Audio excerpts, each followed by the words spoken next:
নমস্কার। আজকের suspense story চ্যানেলে আপনাদের সকলকে স্বাগত।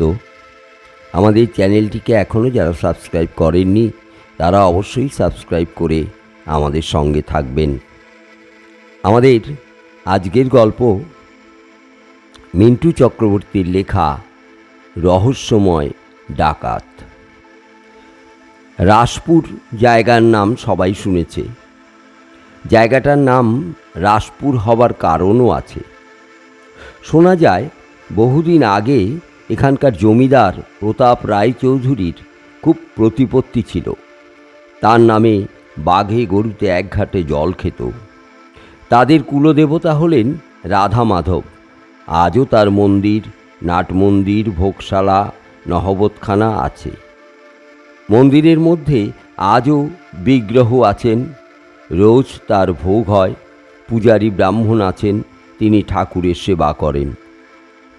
সেই জমিদারবাবুর আমলে এখানে খুব ধুমধাম করে রাধা গোবিন্দের রাস উৎসব হতো। রাস উপলক্ষে প্রায় 15 দিন এখানে মেলা বসত। নানা জায়গা থেকে নানা জিনিসপত্র বিক্রি করতে দোকানদার এখানে আসত। সব সময় লোকের ভিড় লেগেই থাকত। সেই থেকেই এই জায়গাটার নাম হয়েছে রাসপুর।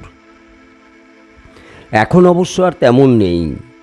সেই প্রতাপ রায়চৌধুরীও নেই, আর তার সে প্রতাপও নেই। এখন তার নাতি নাতনিরা আছে, তবে আর এখন সেরকম রাস উৎসব হয় না। সামান্য পুজো পদ্ধতিতেই সব শেষ হয়। সামনেই বাজার, সব রকম জিনিসপত্র বিক্রি হয় এখানে। বেশ বড় বড় দোকান আছে। রামবাবু অর্থাৎ রামতারণবাবু এখানকার একজন বড় ব্যবসায়ী। সবাই তাকে রামবাবু বলেই ডাকে। এখান থেকে কলকাতায় যেতে হলে 2 বার বাস পাল্টাতে হয়। তাছাড়া সামনেই বিরাট বড় নদী। সেই নদীপথেও অনেকে কলকাতায় যাতায়াত করেন। কলকাতা থেকে মালপত্রও নৌকায় নিয়ে আসা হয়। এখন আবার নদীপথে একটা লঞ্চও যাতায়াত করে। অতএব এখন যাতায়াতের খুব সুবিধে হয়েছে। রামবাবুকে রাসপুরের শুধু বড় ব্যবসাদার বললে ভুল বলা হবে। তাকে একটি ছোটোখাটো জমিদার বললেও অত্যুক্তি হয় না। কারণ তার জমি জমা, পুকুর, পুষ্করিণীর অভাব নেই। নগদ টাকা, লোকজন, কর্মচারী, দারোয়ান, কোনো কিছুরই অভাব নেই তার। সবাই তাকে সম্মান করে। তবে তার শত্রুও যে নেই এমন কথা বলা যায় না। এটাই হলো জগতের নিয়ম। তার প্রচুর টাকা পয়সা আর 3 তলা বিরাট বাড়ি দেখে স্থানীয় কিছু লোক হিংসা করে তাকে। তবে তার সামনে কেউ কিছু বলতে সাহস করে না। রামবাবু নিজেই কলকাতা যেতেন মালপত্র খরিদ করার জন্যে। কলকাতার বড় বাজার থেকে মালপত্র কিনে তিনি লরি বোঝাই করে, আবার কখনো বা নৌকা বোঝাই করে নিয়ে আসতেন। হঠাৎ সেবার রামবাবুর শরীর খারাপ হলো। তার 2টি ছেলে, বড় ছেলে পাশ করে ঘরে বসেছিল, তাই সে মাঝে মাঝে বাপের দোকানে গিয়ে বসত। ছোট ছেলেটি পড়াশোনা করত। রামবাবুর শরীর খারাপ হতে তিনি তার বড় ছেলেকে ডেকে বললেন, ওরে, আজ তোকে মালপত্র আনার জন্য কলকাতায় যেতে হবে। এবার অনেক মালপত্র আনতে হবে। কিন্তু বাবার কথা শুনে বড় ছেলে বলে দিল, ওসব আমার দ্বারা হবে না, আমারও শরীর ভালো নয়, আমি যেতে পারবো না। রামবাবু আর কি করেন, বাধ্য হয়ে তিনি শরীর খারাপ নিয়েই কলকাতায় যাবার জন্য প্রস্তুত হলেন। রামবাবু বাসে চড়ে আসছিলেন। হঠাৎ একটা কাণ্ড ঘটে গেল। দিব্যি নিশ্চিন্ত মনে তিনি আসছিলেন। বাসটা একটা স্টপেজে দাঁড়াতেই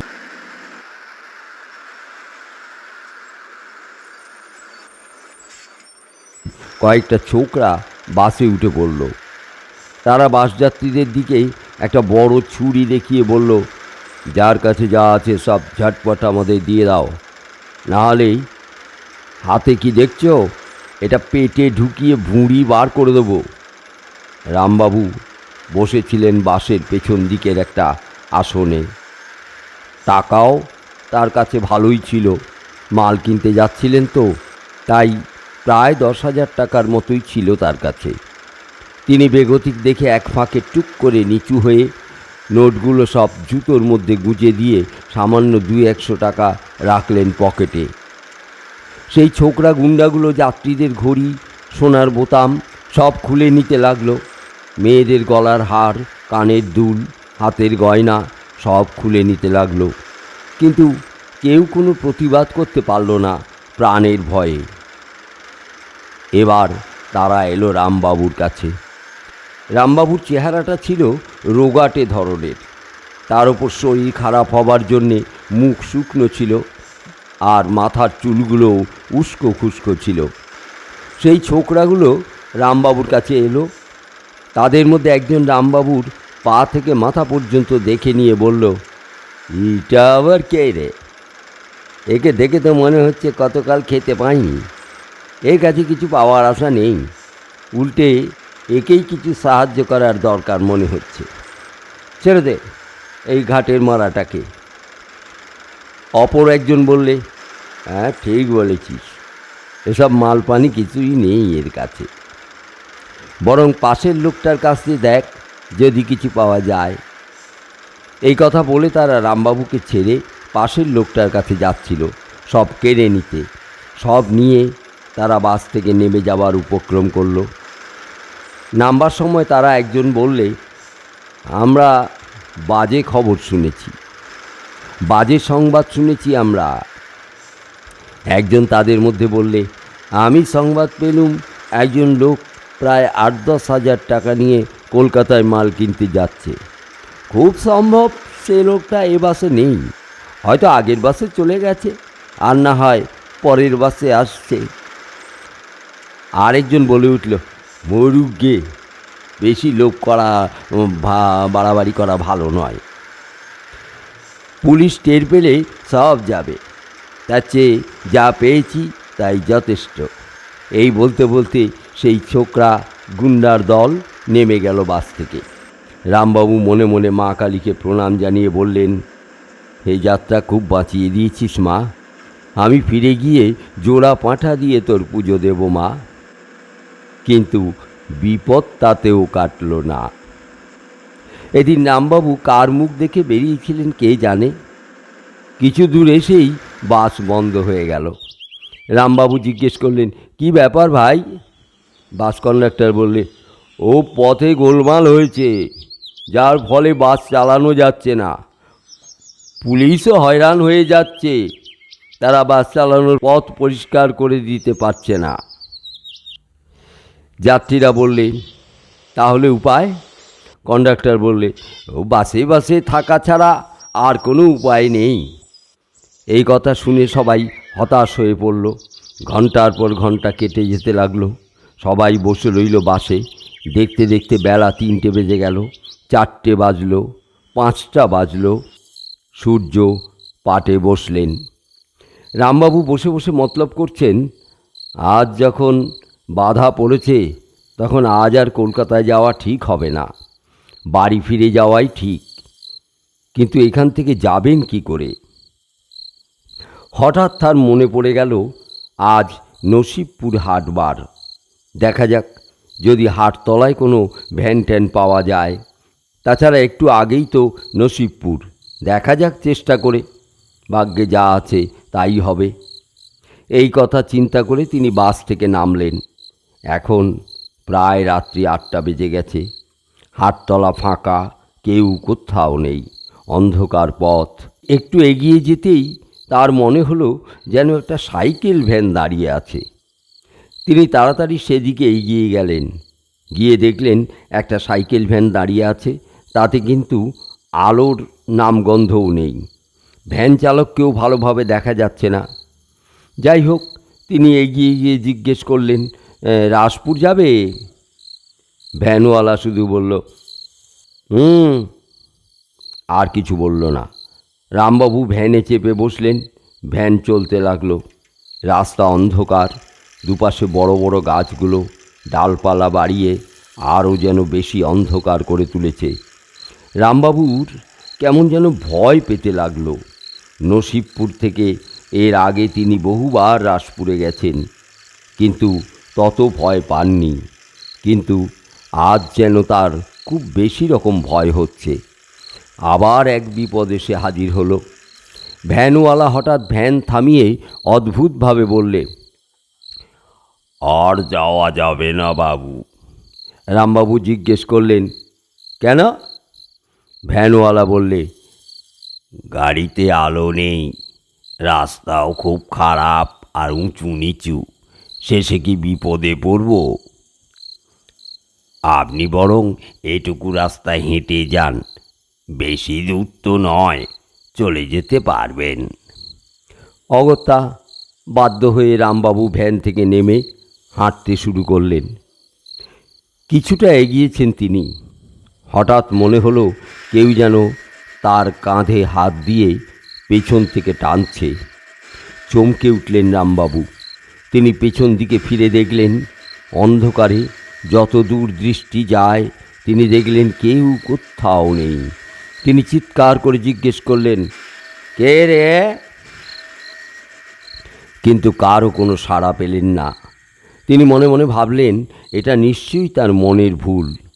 তিনি আর অপেক্ষা না করে অন্ধকারের মধ্যেই যতদূর সম্ভব জোরে জোরে পা চালালেন। কিন্তু কিছুটা এগিয়ে যাবার পর আবার যেন কেউ তার পেছন থেকে কাঁধে হাত দিল। রামবাবু থমকে দাঁড়িয়ে পড়লেন। পিছন দিকে ফিরে দেখলেন, কিন্তু কাউকে দেখা গেল না। তিনি আবার চিৎকার করে জিজ্ঞেস করলেন, কে রে? আমার কাঁধ ধরে টানছিস? এবার অন্ধকারের ভেতর থেকে কে যেন বলে উঠল, আমি। রামবাবু আবার জিজ্ঞেস করলেন, আমি কে? আবার সেই অন্ধকারের ভেতর থেকে উত্তর এলো, আমাকে তুই চিনতে পারবি না।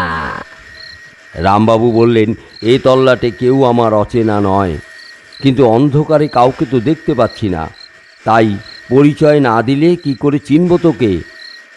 অন্ধকারের ভেতর থেকে আবার উত্তর এলো, পরিচয় দিলেও তুই ঠিক চিনতে পারবি না। হঠাৎ পাশ থেকেই আরও একজনের কণ্ঠস্বর শোনা গেল। রামবাবু বুঝতে পারলেন ওরা একজন নয়, দুজন আছে। রামবাবু তখন একটু নরম হলেন, কারণ একে অন্ধকার রাত, পথে লোকজন কেউ কোথাও নেই, কাছে টাকা পয়সা আছে, কি জানি বাবা, যদি কোনো বিপদ হয় প্রাণ নিয়ে টানাটানি পড়বে। তাই তিনি নরম সুরে বললেন, তোরা কে? পরিচয় দে, তোদের কোনো ভয় নেই। রামবাবুর কথায় অন্ধকারের ভেতর থেকে কে যেন খিক খিক করে হেসে উঠল।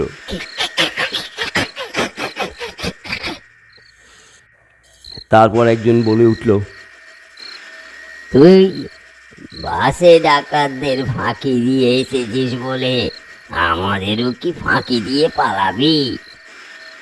এটা সহজ হবে না, এখন আমাদের টাকার খুব দরকার। রামবাবু কথা শুনে একটু ভয় পেয়ে গেলেন।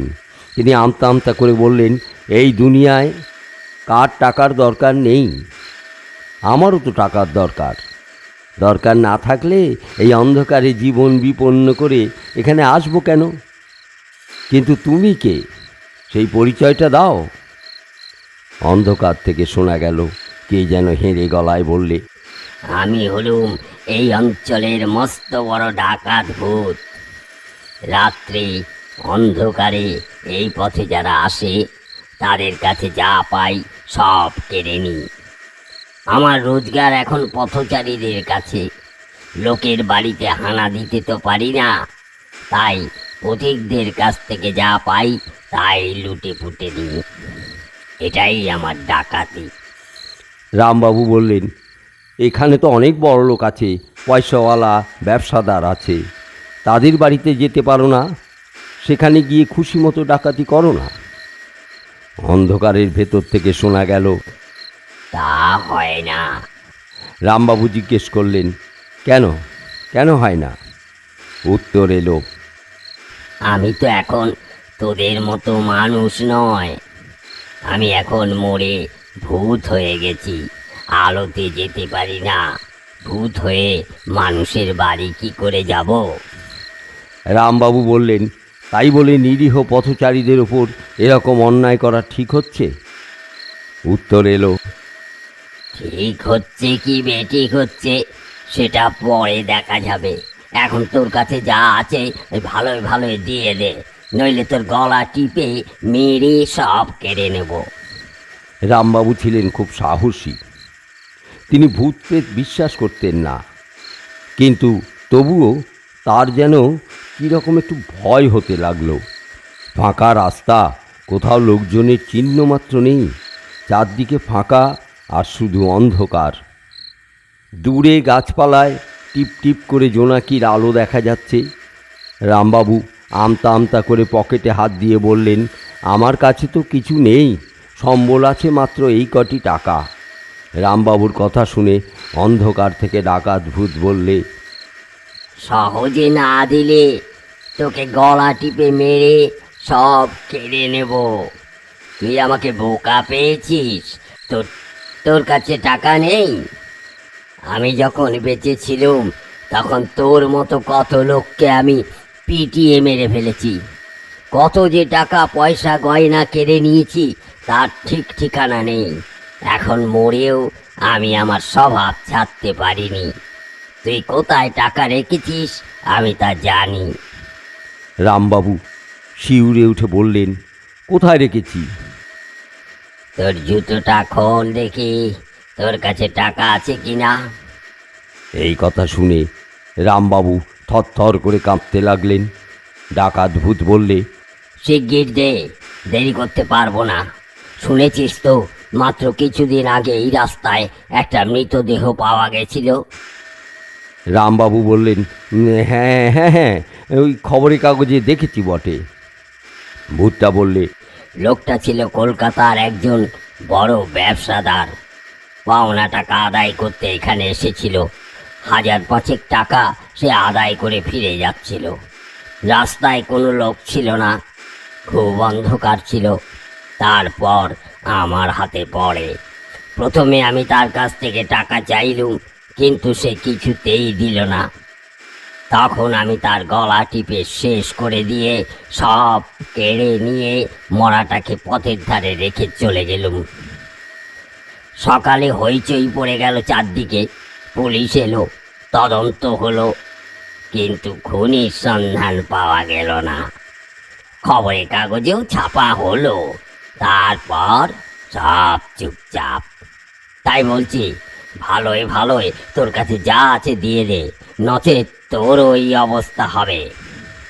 রামবাবু ঘাবড়ে গিয়ে ইচ্ছে না থাকলেও জুতোর ভেতর থেকে টাকা বার করে বললেন, হাত পাতো, দিচ্ছি। ভূতটা বলল, আমি হাত পেতে টাকা নিই না। টাকাগুলো তুই রাস্তায় রেখে দিয়ে যা, আমি ঠিক নিয়ে নেব। রামবাবু একটা দীর্ঘশ্বাস ফেলে রাস্তায় টাকাগুলো রেখে কাঁদতে কাঁদতে বাড়ি ফিরে এলেন। তিনি কাউকে কোনো কথা না বলে সারাদিন চুপ করে ভাবতে লাগলেন, এতগুলো টাকা চলে গেল। তার পরের দিন রামবাবু বিছানায় শুয়েছিলেন, কিন্তু ঘুমোতে পারছিলেন না। বিছানায় শুয়ে ছটফট করছিলেন। তখন রাত প্রায় 2টো বেজে গেছে। হঠাৎ বাইরে থেকে কে যেন ডাকলো। রামবাবু আছেন? গলাটা যেন পরিচিত মনে হলো রামবাবুর। তিনি তাড়াতাড়ি উঠে বাইরে বেরিয়ে এসে দেখলেন কেউ কোথাও নেই। দরজার কাছে হঠাৎ দেখতে পেলেন তার 10,000 টাকার নোটের বান্ডিল পড়ে আছে। তিনি তাড়াতাড়ি কুড়িয়ে নিলেন টাকাগুলো। অন্ধকারের ভেতর থেকে কে যেন বলে উঠল, টাকা ফিরে পেয়েছিস তো? এবার নিশ্চিন্ত মনে ঘরে গিয়ে ঘুমো। রামবাবু বললেন, আপনি আপনি কে মহানুভব ব্যক্তি, পরিচয় দিয়ে যান। অন্ধকার থেকে কে যেন বলতে লাগলো, আমি মহানুভব ব্যক্তি নই, আমি একটা অশরীরী আত্মা, অর্থাৎ ভূত। ডাকাত ভূতও বলতে পারিস। টাকা দিয়ে আমার কি হবে? বাতাসে ভর দিয়ে ঘুরে বেড়াই, প্রয়োজন হলে রাস্তার লোকের কাছ থেকে ছিনতাই ডাকাতি করে যার অভাব তাকে দিয়ে আসি। মনে রেখো, আমি ডাকাত ভূত। এখানেই গল্পটা শেষ। গল্পটা কেমন লাগলো অবশ্যই আমাদের কমেন্টে জানাবেন। যদি আমাদের গল্প বা ভিডিওটা ভালো লেগে থাকে তাহলে চ্যানেলটিকে লাইক ও শেয়ার করতে ভুলবেন না। ধন্যবাদ।